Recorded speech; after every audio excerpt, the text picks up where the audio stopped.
David Cohen, you know him? Oh yeah, the green guy, the tree hugger.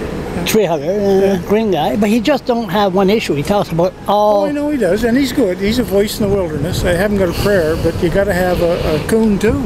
Yeah. You have to have him talk. And he's better than Michael Bryan, that's for damn sure. Anyway, don't answer that. He brought up the issue of prisoners. Once they're released, once their sentence is done in jail, they're no longer the responsibility of the government. Therefore, they put them in St. John, Miramichi, Edmundston, Shediac, and they're forced to walk home. Totally wrong, always was. I think the Crown takes these people in, or the government takes them in, boards them, tortures them for the amount of time of their prison sentence, and then they dump them at the front door. I think it's a cruelty. And if they take responsibility to lock them in there and feed them, I think it's just at least send them home. It seems like the least you can do. These are people with mental illness. Of course they are. And they had no friends. They had no friends. They had no family. No, and no facilities. Oh no, we were left over there with locking up a lot of crazy people, and they should have been treated rather than. And you set them loose down around Black River or somewhere, and you don't know where they're going. And they wouldn't be in jail in the first place if they had access to a lawyer. Well, we get to another thing. We shouldn't even have jails. That was a Christian invention in the Middle Ages, so people could become penitent. So that's why they called them penitentiaries. So blame the Christians for that one, along with inventing hell. They invented prisons. Okay, so I turn around, you're enjoying a nice day, and then I punch you right across the goddamn head, out of nowhere. What should happen to a guy like me? Well, your face will meet the ground if it's me.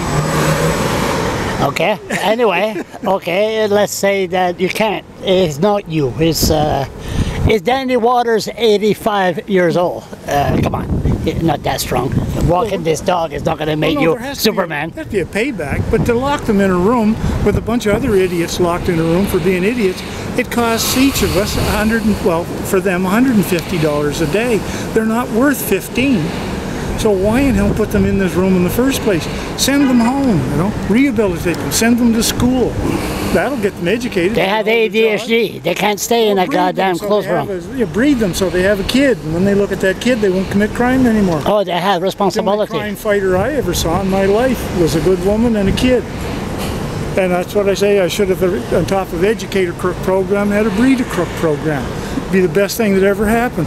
The whole jail system be right out of business. So really the government should take the sheriff van and drive them back here where they sentenced them in the first place. Should? What the heck? They always had a lot of guys. The best one we ever had was Fred Jones over there. That was all Fred did in his last few years on the force. He accompanied them back and forth. It was real nice of Fred. He enjoyed it. How come they don't do that no more? Oh, they got to cut costs here, What's costs? They're going there anyway. If you don't lock them up in the first place, you save $150 a day. I had clients that couldn't steal 30. We were in, what, 80 some dollars if we just let them walk out the courthouse door every day, the taxpayer. Yeah, but we got to do something with them. Yeah, learn to exist with it, put up with it. If you have around a guy selling Oxycontin. And have the government, the money they save, they should be able to have facilities to educate these people, take care of them, feed them, give us a guaranteed wage so nobody has to steal anymore so we can afford weed. And that's enough. What do you do with drug dealers? Oh, they're still going to be around because I'll be damned if I'm going to trust the government to grow my weed. No, but I mean, you have drug dealers selling cocaine, heroin. What do you do with them? They get caught. Educate them as to dosage so that they become a good doctor.